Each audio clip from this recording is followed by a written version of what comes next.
Thanks. It's great to be here. As Chris said, I'm a historian, but I'm not really anymore. Luckily, I have tenure.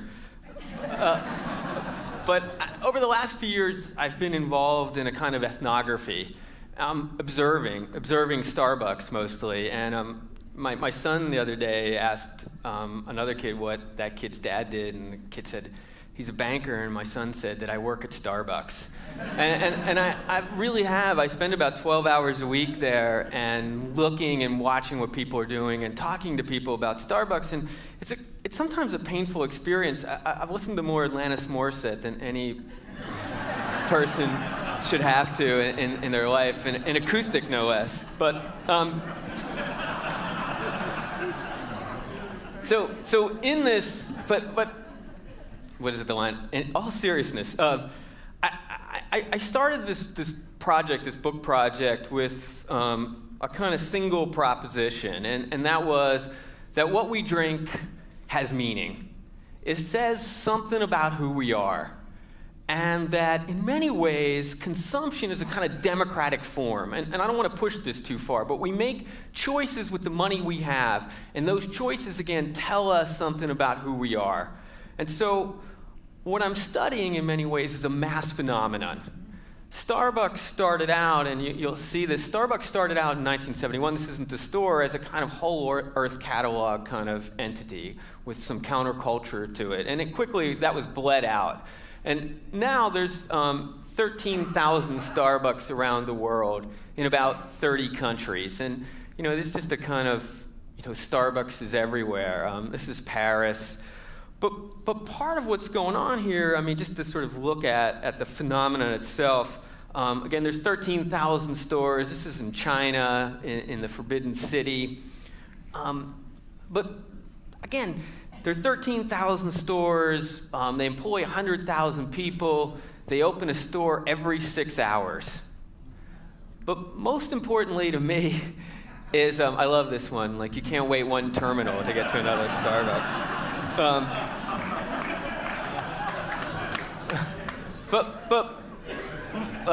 Another kind of, most importantly to me, not a bold prediction here, but most importantly to me, 44 million people a week go to Starbucks.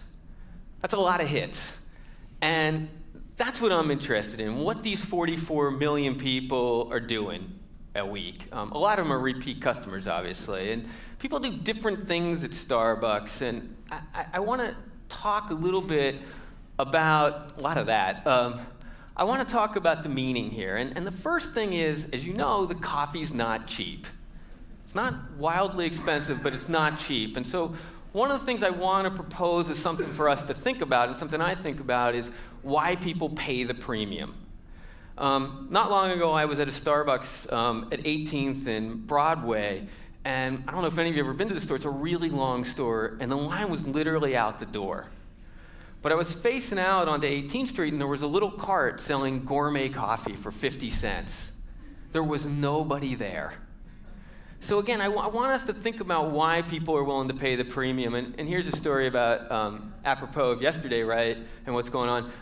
There's a guy in line, he's complaining about the price of gasoline, and then he pays $24 for a gallon of tall latte.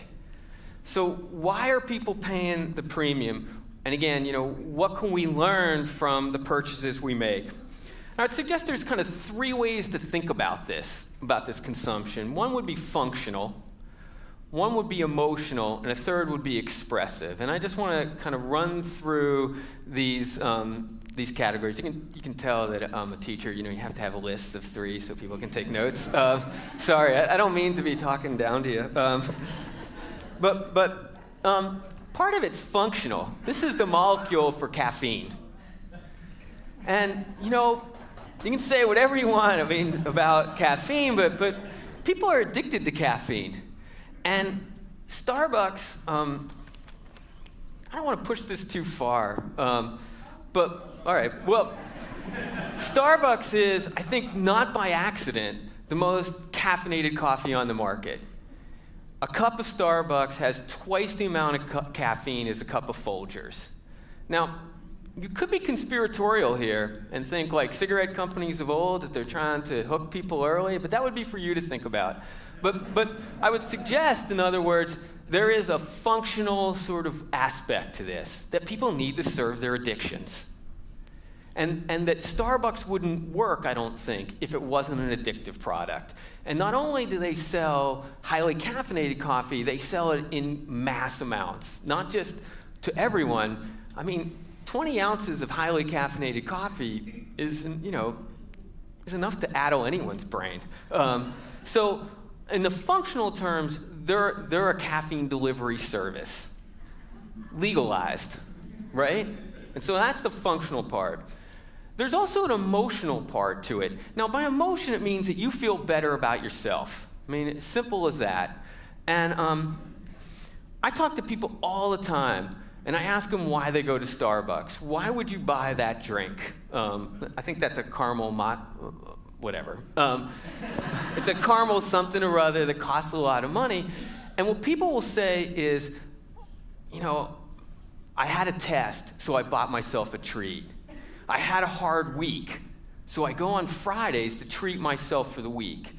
The emotional part of Starbucks and part of why it's working is it's a form of self-gifting. And it gets repeated again and again and again. And this is something that's, it's a cheap form of self-gifting, but it's a form of self-gifting. And again, I talk to people all the time who talk about Starbucks and self-gifting. Another kind of emotional sort of aspect of Starbucks, many of you might live in suburbs. We live in a world where we're desperate for belonging. If you saw the movie Crash, the opening line of Crash, they talk about how we're so desperate for a touch we bang into each other. Starbucks offers that language is carefully calibrated. And it's carefully calibrated that you have to master it. And once you master it, you belong.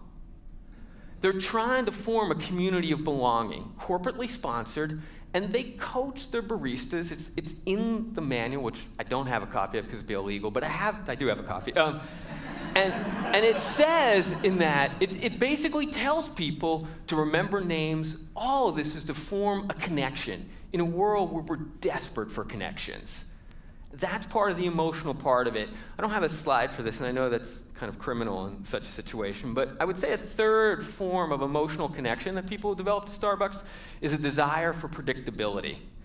Now again, they don't all have to work for everybody, and I think this is important. Some work for some people sometimes. And so many people are desperate for predictability. We talked about the consistency, for instance, of fast wine yesterday. They want that predictability. People tell me this all the time. When you're in an airport, you want something predictable. When you go to a new town, you don't want to invest in what economists call discovery costs, checking out every coffee shop, so you go to the one that's predictably okay. Now, there's a reassuring sense, and people, Americans traveling abroad go to Starbucks for the predictability of it in a foreign place. Now, for some of you, this might seem like a kind of thin form of travel, but again, it works on an emotional level for many people. I think the strongest, though, and the most important, or what I'm most interested in right now, is what I would call the expressive branding. And that's a form of branding that you buy something because you want to tell something about yourself to the people looking at you. In other words, it's a performance. And consumption is a form of performance. And Starbucks is staging these performances. And I would not think about Starbucks in terms, I would think of it as a multimedia corporation in the way in which it stages performances and makes you as the customer at the center of that performance. And so if you look at it's like your basic Starbucks, and the first thing you're supposed to notice is it's not McDonald's. I mean, it's deliberately calibrated with stuff that looks expensive to a kind of mass audience. I mean, it's reassuring, too, in its naturalness and all that, but it's supposed to look, there's no formica, there's no sharp edges, right? They got those chairs, which you can buy online if you want. It's supposed to sort of look like luxury, and the reason is that luxury is part of performance. It says, I can afford this. And you present yourself to the people looking at you as someone who can afford luxury. We are a nation currently obsessed with trading up. It used to be you proved your middle-class values by your frugality and thrift, your ability to save. Now you prove it by acting rich. Starbucks offers a way to present yourself as somebody who can afford to sort of trade up. I just want to talk a little bit about the art, for instance. You know, why do they put that there? And in a sense, I think what they're saying is they're artistic. And I'm just thinking about the interiors now for a minute. They're artistic, and you get to be artistic by going there. A little of it bleeds off and shades into you.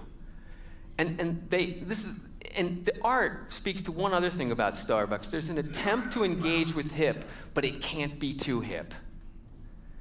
Because if you take too big a risk, you alienate people. Remember, this is a mass audience. But the art, again, is carefully calibrated as sort of 50s kind of pop art stuff. Boy, that's a crappy slide. This was actually Starbucks' really first kind of musical collaboration, and it was Miles Davis. You know, Miles might be the hippest person ever to live, but they're picking a very distinct form of Miles Davis, and that was the early 50s Blue Note stuff. As I said to Chris before, this is not Bitches Brew. They're not pushing you to that point. But what does jazz say? As a vocabulary, it says a certain urban sophistication. They play it because then you can imagine yourself. You can present yourself to someone else as sophisticated and urbane. Dave Matthews is now an attempt to tap into a 20-something market. I don't think it's, and I'll come back to this in a second, I don't think it's an accident Dave Matthews plays in a sort of marginally integrated band. And I'll come back to this in a second. But it's in a sense to kind of reinvest the brand with hip, which is something I'll come back to as well. Starbucks puts quotes on its cups, and it's a kind of crazy thing because they hide them as well. I don't want to put them on the couch, but you know, there's something going on here. But they're very clear about this. They're trying to buy in and lend themselves to the tradition of the European cafe, to the intellectual life of the cafe, and that you then get some of that intellectual life. You present yourself as someone who cares about ideas. This cup, interestingly enough, the cups are actually, according to Starbucks, meant to stimulate the conversations that we have in the cafes. This is a cup that says the wildly political proposition of a man who wishes that he hadn't been in the closet all his life. And when students at the administrators at Baylor University complained, they pulled the cups. Because you can't have too much conversation. But again, the idea is to link you, the consumer, with this intellectual culture and then present yourself as a member of it. Starbucks is an architectural, if you think about it, and a design nightmare. If you take the natural wood, the natural floors, the kind of, you know, pottery barn thing of the furniture, and the ceilings are always like urban loft hip. It's a pastiche in some ways. I mean, you know, maybe pastiche is in, but it's not consistent. But that pastiche of the ceiling is the boho part of it, that you then represent yourself as part of like a kind of bohemian culture. You're presenting a version of yourself through it. Another, you know, expressive branding, the comfortable chair. I want to talk now a little bit about politics. Something actually we haven't talked much about at all. Starbucks, as you know, sells fair trade coffee. Well, or you might not know that, but they do sell fair trade coffee. But what I think they're really selling here is what I would call innocence by association. And let me just talk about this for a second. In the wake of 9/11, we learned that people around the world didn't like us that much. Some people.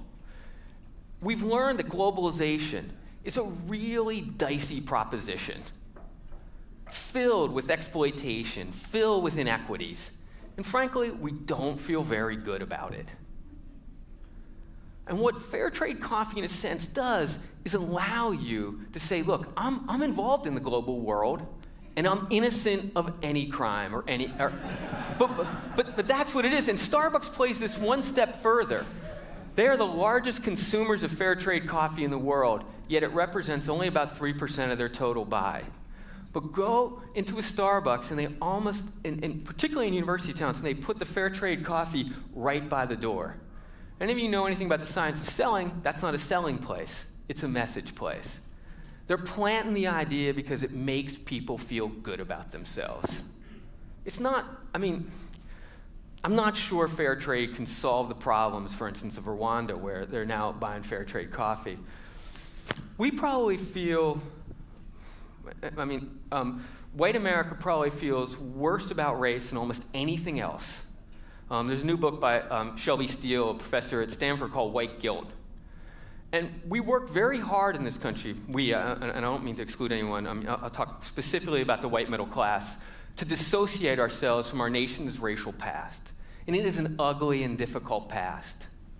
And I think Starbucks understands that, and they've formed deals with Magic Johnson to open up Starbucks stores in underserved neighborhoods around America. But I would suggest to you, I went to the Starbucks in Harlem, and it dawned on me, it was the crappiest store I'd ever been to, that store was more about Westchester than it was about Harlem. It was more about allowing whites to dissociate themselves from racism. If you buy a product from a company that pursues diversity, that has stores in largely African American and Latino neighborhoods, you are washed to the sins of racism. You're innocent by association. You express something about yourselves. And I think, again, none of these work for everyone. They work for some people. Let me end just by talking about one kind of last thing. And it's just, if you load your brand with all these meanings, you run the risk of people really not liking you, let alone taking over a lot of street corners. You run the risk of people not liking you. And one of the interesting things is the way in which Starbucks has not only become a way that people express their values by identifying with the firm, but they also express their values by not going. People tell me all the time, I don't go to Starbucks. I'm not that kind of person. I go, I won't speak their language. It's become such an important kind of marker that even by not going, you're marking who you think you are, a form of expressive branding. So just a couple anti-Starbucks kind of propositions. And this is breeds like rat. There's a lot of what they call jamming, reworking the logo. This is a woman from San Francisco that Starbucks sued. This was speaking about globalization, and Starbucks, this is the Battle of Seattle from the late 1990s, and Starbucks actually changed its policies in the wake of it. The woman who threw the cash registers through the machine that was there by accident. It's one of this. Here's a boycott, by not consuming, again, you're saying who you are. And the last and sort of iconic but disturbing image is, well, this is not it. This is Delocator, which is a web page where you can plug in the address of a Starbucks and get all the independent coffee shops nearby. And it's one of the hottest websites in America. And this is, a kind of disturbing image of America. I mean, and kind of, but again, represent, sort of playing around with it. Well, thanks for listening and for having me.